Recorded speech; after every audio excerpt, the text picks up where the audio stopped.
No vivimos una crisis de la literatura, como dicen algunos. El simple hecho de que cada año se publique un elevado número de novelas importantes firmadas por, entre otros, Philip Roth, por Ian McEwan, por Orhan Pamuk o por Mario Vargas Llosa, permite negar semejante idea. Una figura intelectual como Mario Vargas Llosa permite incluso mirar el futuro con optimismo, pues en sus páginas literarias, sean de ficción o teatrales, encontramos representada la realidad de nuestro mundo con enorme profundidad. Su labor periodística complementa muy bien la artística, pues sus libros y artículos ensayísticos presentan ideas, argumentos que enriquecen el discurso crítico actual, nos proveen con un contexto intelectual. Podemos, pues, hablar de un escritor comprometido con su tiempo. Quienes entramos en las aulas universitarias en los años 60 del pasado siglo, encontramos en la lectura de la literatura hispanoamericana del boom, Gabriel García Márquez, Carlos Fuentes, José Donoso y el propio Vargas Llosa, una intensidad que nos dio la energía intelectual que no encontrábamos en los programas de estudio de la época, ni en los libros de la posguerra española o europea. La etapa literaria inicial de Vargas Llosa comprende la mencionada novela La ciudad de los perros, La casa verde, 1966, Conversaciones en la catedral, 1969, su áspero retrato de la dictadura de Manuel Odria, junto a diversos libros de relatos como Los jefes, es de 1959. Obras que dieron la medida de un escritor capaz de representar la realidad, rica en valores morales y presentada con virtuosidad formal. Luego vino una segunda etapa, donde la ficción le sirve para reflexionar sobre las grandes cuestiones de la realidad latinoamericana. Pantaleón y las visitadoras, 73, cuántas risas ocasionó su lectura. La tía Julia y el escribidor, La guerra del fin del mundo, del 81, Historia de Maita, ¿Quién mató a Palomino Molero, 1916? El hablador, 1980, y El elogio de la madrastra, 1988. ¡Qué maravilla!, ¿no? Es que solamente al irlas leyendo uno se marea de lo que recuerda de ellas. En ellas, las vivencias privadas, las experiencias del escritor se entrelazan con los motivos políticos subyacentes a la vida en Latinoamérica. En una tercera etapa, la que cubre los últimos años, ha tomado un nuevo rumbo estético, quizás más literario, en los cuadernos de Don Rigoberto del 97, Lituma en los Andes del 93 y en la aclamadísima La fiesta del chivo del 2000 o Travesuras de una niña mala del 2006. Su tarea como estudioso de la literatura es también bien conocida. Desde sus estudios sobre García Márquez, Historia de un deicidio, o su ensayo La orgía perpetua, Flaubert y Madame Bovary, o Sartre y Camus, La tentación de lo imposible, dedicado a la figura de Víctor Hugo, testimonian todos ellos el estudio profundo realizado por Vargas Llosa de las figuras literarias que más le han influido en su carrera de escritor: Sartre, Flaubert, Faulkner y Hugo. Sus memorias tituladas El pez en el agua es otro de los libros de inexcusable lectura. Finalmente, esperamos con verdadera curiosidad El sueño del celta, que se nos acercará a la problemática del Congo colonial. Termino estas breves palabras agradeciendo a don Mario Vargas Llosa su presencia entre nosotros. Nos honra tener aquí a este escritor que viene acompañado de su mujer y que ha sido tantas veces honrado. El señor Vargas Llosa es miembro de la Academia Peruana de la Lengua, miembro de la Real Academia Española, Premio Príncipe de Asturias de las Letras, 1986, el Cervantes del 95, y presidente del Patronato y Comité Científico de la Biblioteca Virtual Miguel de Cervantes. Ahora, don Mario nos va a hablar de un tema apasionante: la proyección del español desde el reducto de la península ibérica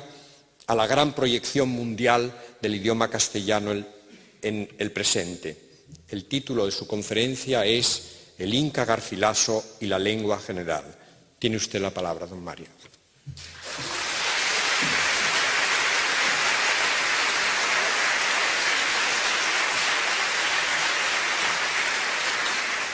Señor vicerrector de la Universidad de Ámsterdam, señores embajadores, señores profesores, señoras y señores. Me siento muy honrado con la invitación del Instituto Cervantes, de la Universidad de Ámsterdam, de la Embajada de España y de la Embajada del Perú, por invitarme a dictar esta conferencia, la quinta, creo, instituida en homenaje a un gran filósofo heterodoxo y disidente, del que por eso mismo me siento muy cercano. Es una cátedra que, como ustedes ven, acerca países, tradiciones, lenguas y culturas diferentes en una unidad intelectual y también ética. La persona de quien les voy a hablar se acerca mucho justamente a esta conjunción de tradiciones, lenguas, geografías, creencias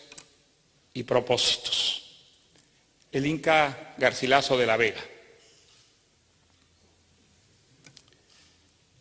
Hijo de un conquistador español y de una princesa inca, nacido en el Cusco el 12 de abril de 1539, la juventud y la infancia de Gómez Suárez de Figueroa transcurrieron en una circunstancia privilegiada. El gran trauma de la conquista y destrucción del Incario era reciente. Se conservaba intacto en el recuerdo de indios y españoles, y los fastos y desgarros de la colonización, con sus luchas sangrientas, enconos, quimeras, proezas e iniquidades, tenían lugar poco menos que ante los ojos del joven mestizo y bastardo, cuya conciencia se impregnó de aquellas imágenes sobre las que su memoria volvería medio siglo después ávidamente. A los 20 años, en 1560, Gómez Suárez de Figueroa partió a España, a donde llegó luego de un larguísimo viaje que lo hizo cruzar la cordillera de los Andes, los arenales de la costa peruana, el mar Pacífico, el Caribe, el Atlántico y las ciudades de Panamá, Lisboa y finalmente Sevilla. Fue a la corte con un propósito concreto: reivindicar los servicios prestados por su padre, el capitán Garcilaso de la Vega, en la conquista de América, y obtener por ello de la corona las mercedes correspondientes. Sus empeños ante el Consejo de India fracasaron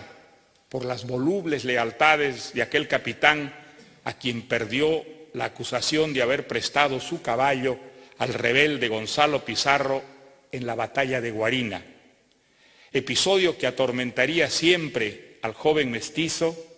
y que trató luego de refutar o atenuar en sus libros. Rumiando su frustración, fue a sepultarse en un pueblecito cordobés, Montilla, donde pasó muchos años en total oscuridad. Salió de allí por breve tiempo para combatir entre marzo y diciembre de 1570 en la mesnada del Marqués de Priego, contra la rebelión de los moriscos en las Alpujarras de Granada, donde ganó sin mucho esfuerzo sus galones de capitán. En Montilla, luego en Córdoba, amparado por sus parientes paternos, vivió una existencia ordenada de la que sabemos apenas su afición a los caballos, que embarazó a una criada, la que le dio un hijo, que apadrinó abundantes bautismos y negoció unos censos nada menos que con el gran poeta don Luis de Góngora. Y lo más importante, que se dedicó a leer y estudiar con provecho y vocación. Cuando en 1570 apareció su primer libro, una delicada traducción del italiano al español de un ensayo de teología y filosofía neoplatónica, Los diálogos de amor de León Hebreo. El cusqueño de Montilla, que para entonces había cambiado su nombre por el de Inca Garcilaso de la Vega, se había vuelto un fino espíritu, impregnado de cultura renacentista y dueño de una prosa tan limpia como el aire de las alturas andinas. El libro fue prohibido por la Inquisición y el Inca, cauteloso, se apresuró a dar razón a los inquisidores, admitiendo que no era bueno que semejante obra circulara en lengua vulgar porque no era para vulgo. Para entonces estaba empeñado en una empresa intelectual de mayor calado, la historia de la expedición española a la Florida, capitaneada por Hernando de Soto, y luego por Luis de Moscoso entre 1539 y 1543. Para ello, aprovechó los recuerdos del capitán Gonzalo Silvestre, un viejo soldado que participó en aquella aventura y a quien Garcilaso había conocido de niño en el Cusco. Aunque en sus páginas el Inca alega, dentro de los tópicos narrativos de la época, ser un mero escribiente de los recuerdos de Silvestre y de otros testigos e historiadores de aquella desventurada expedición, La Florida del Inca, impresa en Lisboa en 1605, es en verdad una ambiciosa relación de arquitectura novelesca, impregnada de referencias clásicas y escrita con la alianza de peripecias, dramatismo, destellos épicos y colorido de las mejores narraciones caballerescas. Ese texto bastaría para hacer del Inca Garcilaso de la Vega uno de los mejores prosistas del siglo de oro. En La Florida, el Inca dice, defendiéndose de una imputación que caerá sobre él en el futuro, ser más literato que historiador, lo siguiente: toda mi vida, sacada la buena poesía, fui enemigo de ficciones como son los libros de caballerías y otros semejantes. No tenemos por qué dudar de su palabra ni de sus buenas intenciones de historiador. Pero ¿acaso debamos decir que en su tiempo las fronteras entre historia y literatura, entre realidad y ficción, eran imprecisas y con frecuencia desaparecían? Eso ocurre más que en ninguna otra de sus obras en La Florida, una historia que Garcilaso conoció a través de los recuerdos, materia subjetiva a más no poder, de un viejo soldado empeñado en destacar su protagonismo en la aventura y de apenas un par de testimonios escritos. En verdad, aunque la materia prima de La Florida sea historia cierta, su proyección en el libro de Garcilaso, de prosa cautivadora y diestro manejo narrativo, idealiza el relato verídico hasta trastocarlo en narración épica, en una hermosa ficción histórica, la primera de raigambre hispanoamericana. Aunque contó con el testimonio del capitán Gonzalo Silvestre, que había participado en la conquista de la Florida en la expedición de Hernando de Soto, y consultó las relaciones de dos testigos presenciales, Juan Coles y Alonso de Carmona, Garcilaso no pisó aquellas tierras, ni conoció a aquellos nativos, ni las lenguas que hablaban, de modo que pese a sus esfuerzos por ceñirse a la verdad histórica, en La Florida del Inca debió recurrir a menudo a su imaginación para llenar los vacíos y colorear con detalles, precisiones y anécdotas la empresa que narraba. Lo hizo con la eficacia y el talento de los mejores narradores de su tiempo. Se ha dicho que el modelo de esa primera obra de aliento del Inca Garcilaso fueron las novelas de caballerías, y esa realidad salta a la vista cuando se coteja ese hermoso libro con las épicas aventuras de Amadís, del Espliandán o de Tristán de Leonís. Son caballerescos los discursos literarios y altisonantes que intercambian indios y españoles, y la vocación ceremonial que comparten, de lo que es ejemplo eximio, la perorata del cacique Vitachuco a sus hermanos que van a persuadirlo de que acepte la paz. Los nativos de la Florida tienen el mismo sentido puntilloso de la honra y el honor de los caballeros castellanos, la noción renacentista del valor, la reputación, las apariencias, la predisposición a los desplantes y gestos teatrales, y son feroces en sus castigos contra las adúlteras, en tanto que no parece enojarlos en absoluto el caso de los adúlteros. Ocurre, como dice Luis Loaiza, que, cito, los indios son en realidad españoles disfrazados. No solo su estilo, sino todas sus ideas son europeas. Cabe suponer que es Garcilaso quien habla por ellos y los hace exponer sus propias opiniones sobre el honor, la fama, la lealtad, el valor, la religión natural, tal vez las injusticias de la conquista. Los nombres de los caciques suenan más a vasco que a aborigen. Irriigua, Mucoso, Urribarracusi, y hay en la Florida algunos animales legendarios, como los de las novelas de caballerías, así por ejemplo el lebrel bruto, que captura él solo a 4 indios en la provincia de Ocalí. Las cifras del relato son exageradas, a menudo irreales, y la inflación imaginaria afecta también a personajes y a sucesos. Pero no hay que reprochárselo, pues de estas licencias resultan algunas de las delicias de la Florida del Inca. Por ejemplo, esta descripción del curaca obeso, cito: era Capaci hombre grosísimo de cuerpo, tanto que por la demasiada gordura y por los achaques e impedimentos que ella suele causar, estaba de tal manera impedido que no podía dar un paso ni tenerse en pie. Sus indios lo traían en andas doquiera que hubiese de ir, y lo poco que andaba por su casa era a gatas.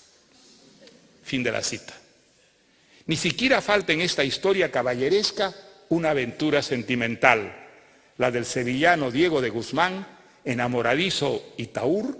que prendado de una india, la hija del curaca Nahuatex, a la que pierde en el juego, decide quedarse a vivir entre los indios antes que desprenderse de su amada. Por lo demás, el Inca no se siente limitado a referir los hechos, va más allá y describe también lo que sus personajes imaginan, algo que no es prerrogativa de historiador, sino de novelista. Al cacique Vitachuco, cito, ya le parecía verse adorar de las naciones comarcanas y de todo aquel gran reino por los haber libertado y conservado sus vidas y haciendas. Imaginaba ya oír los lores y alabanzas que los indios, por hecho tan famoso y con grandes aclamaciones, le habían de dar. Fantaseaba los cantares que las mujeres y niños en sus corros, bailando delante de él, habían de cantar, compuestos en lor y memoria de sus proezas, cosa muy usada entre los indios. Fin de la cita. Nada de esto desmerece un ápice la poderosa verosimilitud que emana de la Florida y que mantiene en vilo la atención del lector. Pero este poder de persuasión brota más de lo literario que de lo histórico,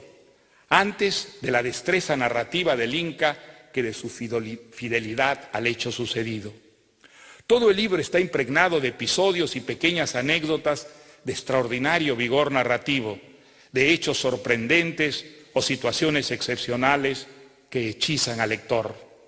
Cito: porque Juan López Cacho, con lo mucho que había trabajado en el agua y con el gran frío que hacía, se había helado y quedado como estatua de palo sin poder menear pie ni mano. Fin de la cita. O esta tétrica escena en la que luego de la batalla los españoles, cito, se ocuparon de abrir indios muertos y sacar el untu para que sirviese de ungüento y aceite para curar las heridas. Fin de la cita.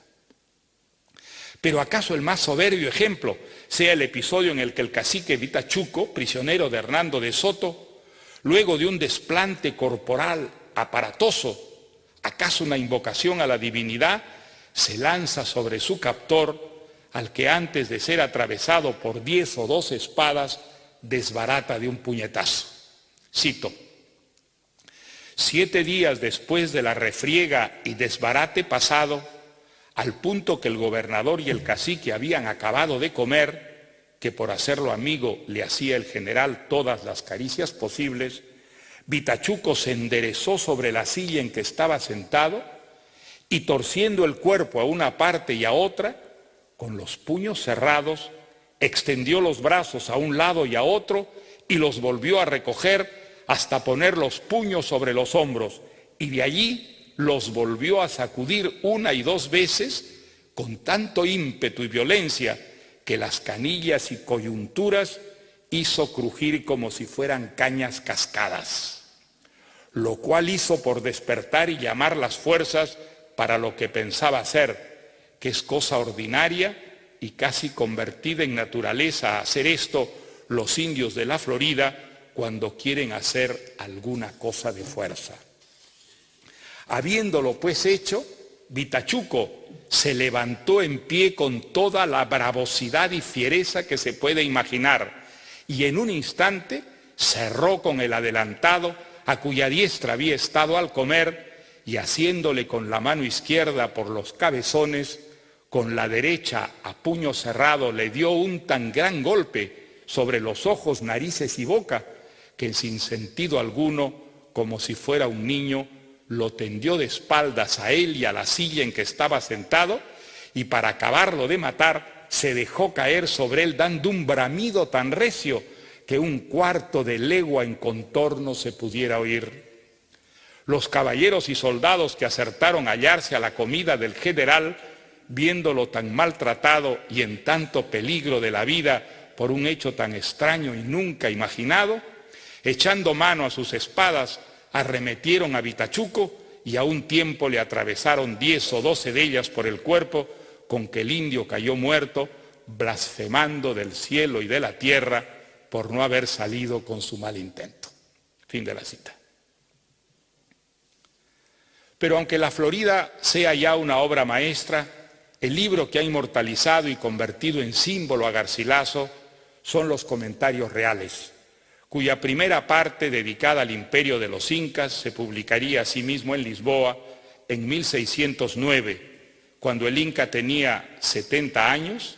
y la segunda, llamada Historia General del Perú, sobre las guerras civiles y los comienzos de la colonia, en 1617, un año después de su muerte. El Inca asegura que solo escribió,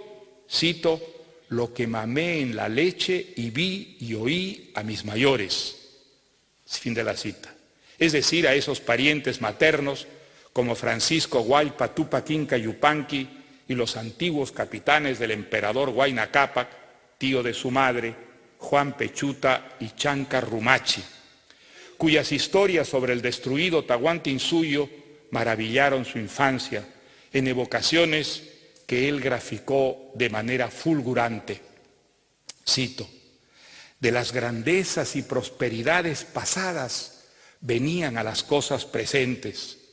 lloraban sus reyes muertos, enajenado su imperio y acabada su república. Estas y otras semejantes pláticas tenían los incas y payas en sus vistas, y con la memoria del bien perdido siempre acababan su conversación en lágrimas y llanto, diciendo: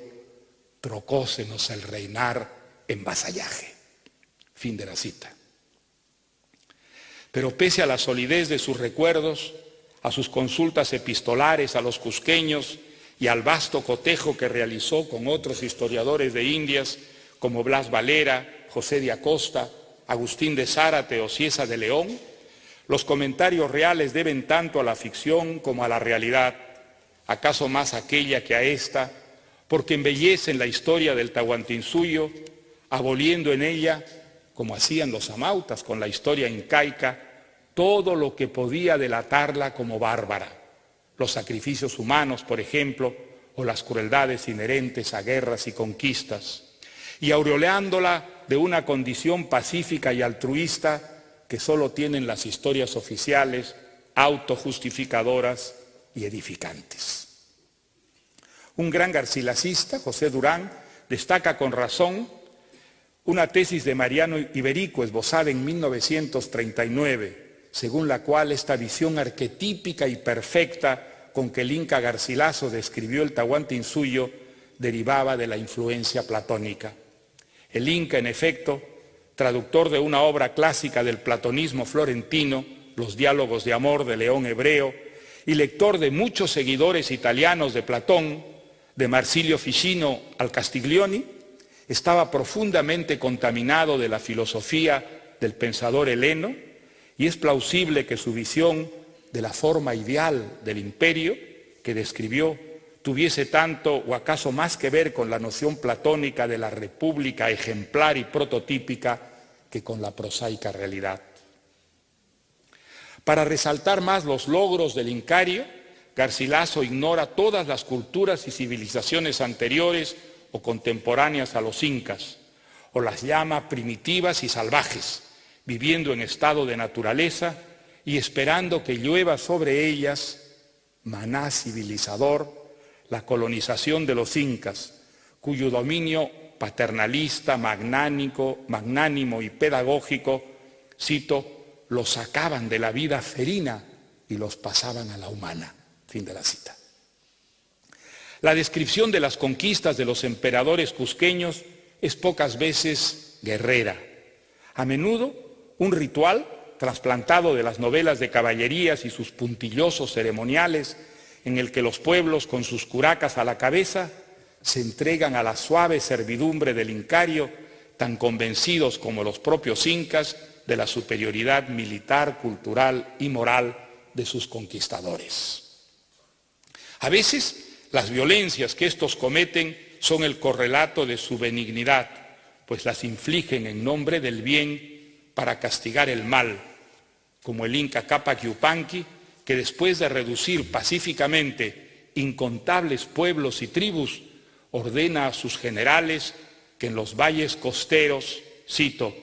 de Huiña, Camaná, Caradellí, Picta, Quelca y otros, hagan pesquisa de sodomitas y en pública plaza quemasen vivos los que hallasen,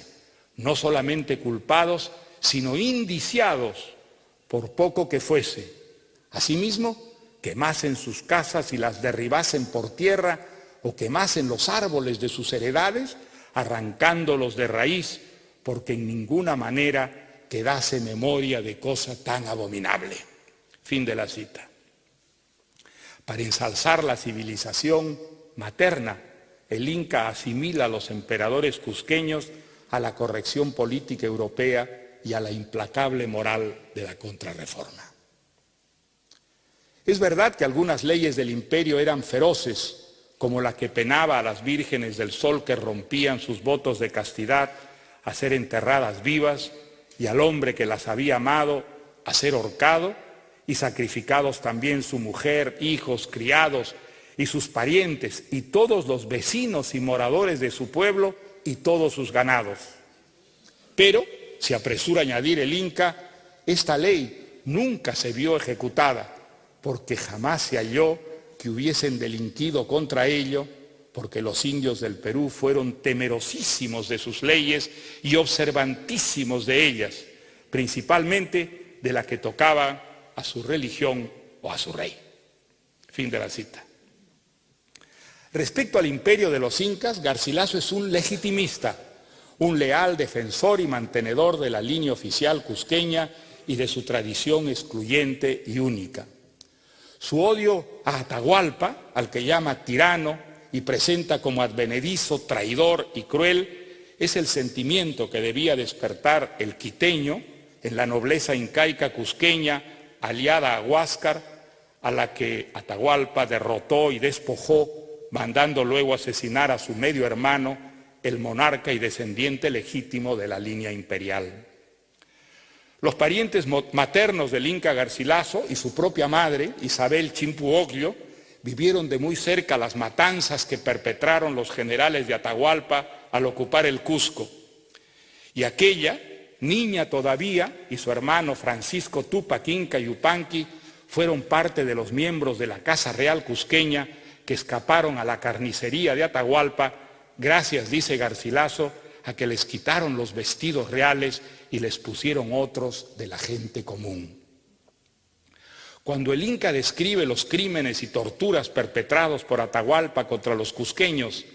desaparece toda la bonomía y pacifismo que, según los comentarios reales, caracterizaba al Tahuantinsuyo, y su libro estalla en escenas de violencia terrible.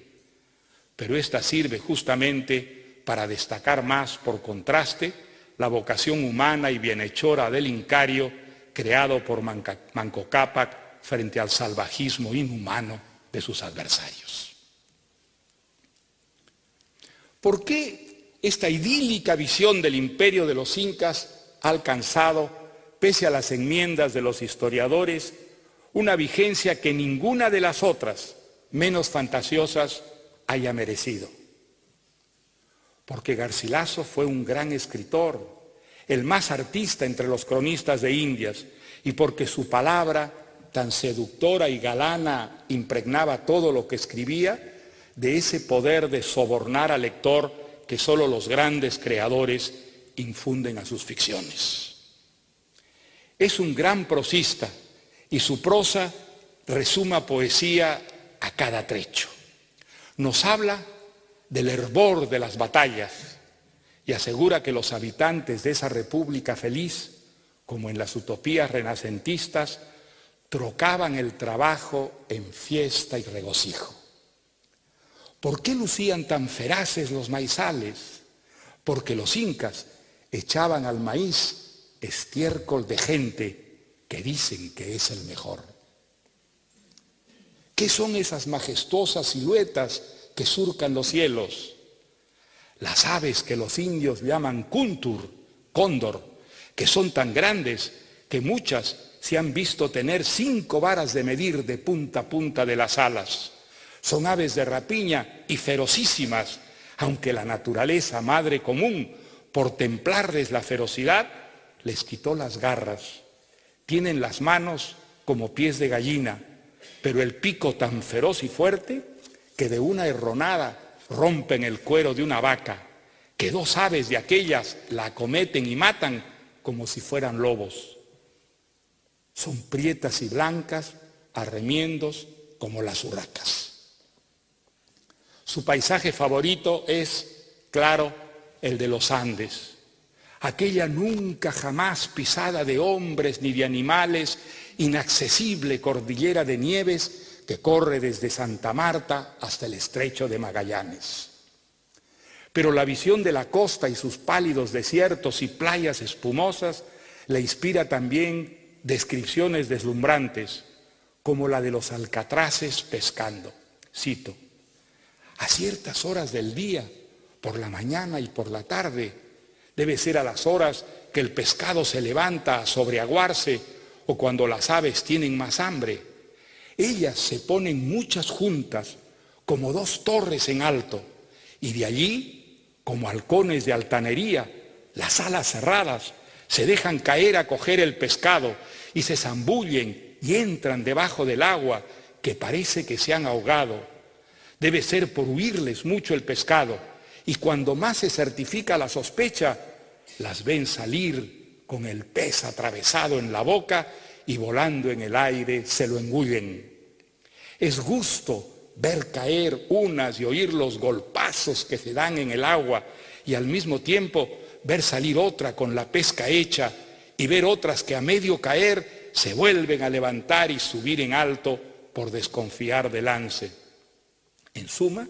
es ver 200 halcones juntos en altanería que bajan y suban a veces como los martillos del herrero. Hombre de vida tranquila y disciplinada, según revelan los documentos que nos han llegado de él, Garcilaso proyecta ese ideal doméstico privado sobre el imperio de los incas, en el que alaba antes que nada su orden y concierto. La manía de la limpieza era tal, afirma, que los incas mandaban dar azotes en los brazos y piernas a los súbditos desaliñados. y los emperadores cusqueños, en su manía del aseo, exigían como tributos canutos de piojos en su celo amoroso de los pobres impedidos por obligarles a que se despiojasen y se limpiasen. Hay muchas páginas de antología en los comentarios reales, pequeñas historias relatadas con la destreza de un cuentista consumado, como la aventura del náufrago Pedro Serrano, precursor y acaso modelo de Robinson Crusoe, o la batalla contra las ratas que protagonizó un día y una noche un marinero enfermo en una nave solitaria atracada en el puerto de Trujillo, o legendarias creencias de los antiguos peruanos,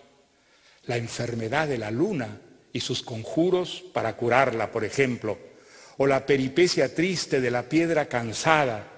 traída de muy lejos para la fortaleza del Cusco, pero que del mucho trabajo que pasó por el camino, hasta llegar allí se cansó y lloró sangre y no pudo llegar al edificio.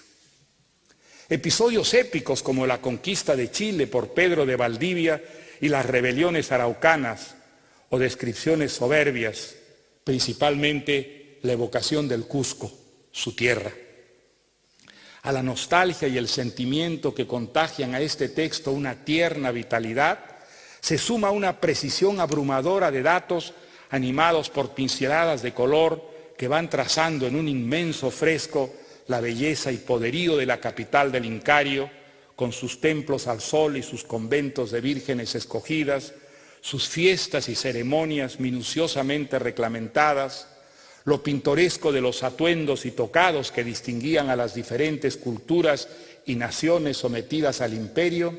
y viviendo en esta ciudad cosmopolita, erizada de fortalezas, palacios y barrios conformados como un prototipo borgiano, pues reproducían en formato menor la geografía de los 4 suyos o regiones del Tahuantinsuyo, el Collaisuyo, el Cuntisuyo, el Chinchaisuyo y el Antisuyo. El Inca está muy orgulloso de ser indio y se jacta a menudo de hablar la lengua de su madre, lo que subraya muchas veces le da una superioridad, una autoridad para hablar de los incas sobre los historiadores y cronistas españoles que ignoran o hablan apenas la lengua de los nativos. Y dedica muchas páginas a corregir los errores de traducción del quechua que advierten otros cronistas, a quienes su escaso o nulo conocimiento del runasimi, la lengua general, induce a error. Es posible, sin embargo, que este quechua del que se siente tan orgulloso y que se jacta de dominar, en verdad se le estuviese empobreciendo en la memoria por las escasas o nulas ocasiones que había tenido de hablarlo. Hay a este respecto, en la Florida del Inca, una dramática confesión, comparando su caso con el del soldado español Juan Ortiz, cautivo por más de 10 años de los indios de los cacicazgos de Irrihuigua y de Mucoso, y que cuando van a rescatarlo, unos españoles dirigidos por Baltasar de Gallegos, descubre que ha olvidado el español y apenas puede balbucear «Sevilla, Sevilla», para que lo reconozcan.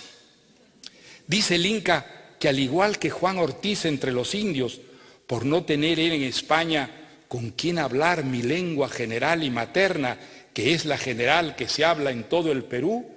se me ha olvidado de tal manera que no acierto ahora a concertar 6 o 7 palabras en oración para dar a entender lo que quiero decir. El idioma en el que dice todo esto no es el quechua, sino el español. Una lengua que este mestizo cusqueño domina a la perfección y maneja con la seguridad y la magia de un artista. Una lengua a la que por sus ancestros maternos, por su infancia y juventud pasadas en el Cusco, por su cultura inca y española, por su doble vertiente cultural, él colorea con un matiz muy personal, ligeramente exótico en el contexto literario de su tiempo, aunque de estirpe bien castiza. Hablar de un estilo mestizo sería redundante, pues todos lo son. No existe un estilo puro porque no existen lenguas puras. Pero la de Garcilaso es una lengua que tiene una música, una cadencia, unas maneras impregnadas de reminiscencias de su origen y condición de indiano, que le confieren una personalidad singular y, por supuesto, pionera en nuestra literatura.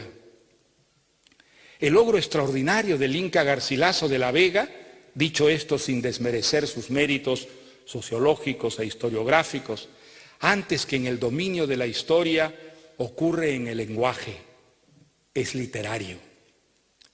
De él se ha dicho que fue el primer mestizo, el primero en reivindicar con orgullo su condición de indio y de español, y de este modo también el primer peruano o hispanoamericano de conciencia y corazón, como él mismo dejó predicho en la hermosa dedicatoria de su Historia General del Perú. A los indios, mestizos y criollos de los reinos y provincias del grande y riquísimo imperio del Perú, el Inca Garcilaso de la Vega, su hermano, compatriota y paisano, salud y felicidad. Sin embargo, curiosamente, este primer patriota del que nos reclamamos los peruanos, al afirmar antes que ningún otro su idea de patria, encontró y asumió bajo este vocablo una fraternidad mucho más amplia que la de una circunscrita nacionalidad, la de un vasto conglomerado que poco más o poco menos se confunde con la colectividad humana en general. No fue esta una operación consciente, desde luego. Es algo que resultó de sus intuiciones, de sus lecturas universales y de su sensibilidad generosa, y por cierto, de ese humanismo sin fronteras que bebió de la literatura renacentista, un espíritu ecuménico muy semejante por lo demás a la idea de este imperio de los incas que él popularizó, una patria de todas las naciones, una sociedad abierta a la diversidad humana, llamándose indio a veces y a veces mestizo, como si fueran términos intercambiables y no hubiera en ellos una incompatibilidad manifiesta. El Inca Garcilaso reivindica una patria precisando, cito, yo llamo así todo el imperio que fue de los incas. Por lo demás, este hombre tan orgulloso de su sangre india, que lo entroncaba con una civilización de historia pujante y altamente refinada, no se sentía menos gratificado de su sangre española y de la cultura que heredó gracias a ella,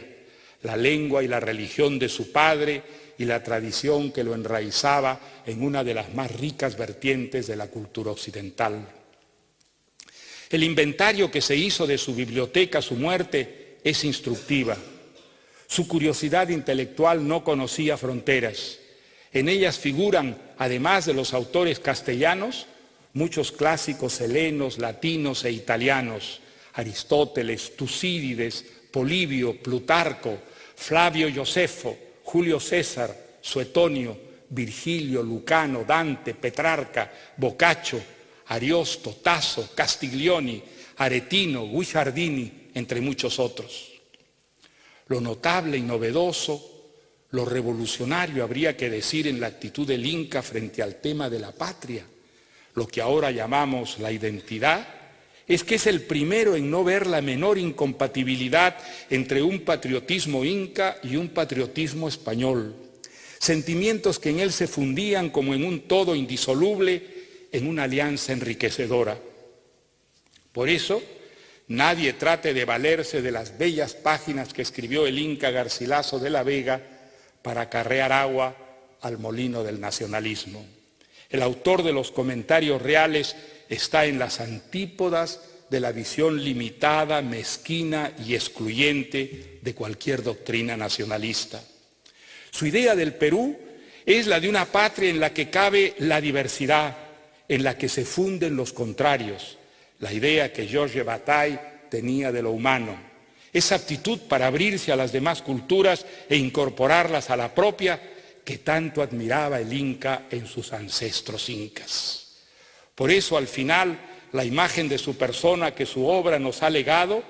es la de un ciudadano sin bridas regionales, alguien que era muchas cosas a la vez, sin traicionar ninguna de ellas, indio, mestizo, blanco, hispanohablante y quechohablante e italiano hablante, cusqueño y montillano y cordobés, indio y español, americano y europeo, es decir, un hombre universal. Pero ¿acaso sea más importante todavía que cualquier consideración sociológica derivada de su obra, el que gracias a la cristalina y fogosa lengua que inventó, fuera el primer escritor de su tiempo en hacer de la lengua de Castilla una lengua de extramuros, de allende el mar, de las cordilleras, las selvas y los desiertos americanos, una lengua no solo de blancos, ortodoxos y cristianos, también de indios, negros, mestizos, paganos, ilegítimos, heterodoxos y bastardos. En su retiro cordobés, este anciano, devorado por el fulgor de sus recuerdos, perpetró, el primero de una vastísima tradición, un atraco literario y lingüístico de incalculables consecuencias. Tomó posesión del español, la lengua del conquistador, y haciéndola suya, la hizo de todos, la universalizó. Una lengua que, como el Ruma Simi que él evocaba con tanta devoción, se convertiría desde entonces, igual que el quechua, la lengua general de los pueblos del imperio de los incas, en la lengua general de muchas razas, culturas, geografías, una lengua que al cabo de los siglos, con aportes de habladores y escribidores de varios mundos, tradiciones, creencias y costumbres, pasaría a representar a una veintena de sociedades desparramadas por el planeta y a cientos de millones de seres humanos a los que ahora hace sentirse solidarios, hijos de un tronco cultural común y partícipes, gracias a ella, de la modernidad. Este ha sido, desde luego, un vastísimo proceso con innumerables figurantes y actores. Pero si hay que buscar un principio a largo camino del español, desde sus remotos orígenes en las montañas asediadas de Iberia hasta su formidable proyección presente, no estaría mal señalarle como fecha y lugar de nacimiento los de los comentarios reales que escribió hace 4 siglos en un rincón de Andalucía, un cusqueño expatriado al que espoleaban una agridulce melancolía y esa ansiedad del escribidor de preservar la vida o de crearla sirviéndose de las palabras. Muchas gracias.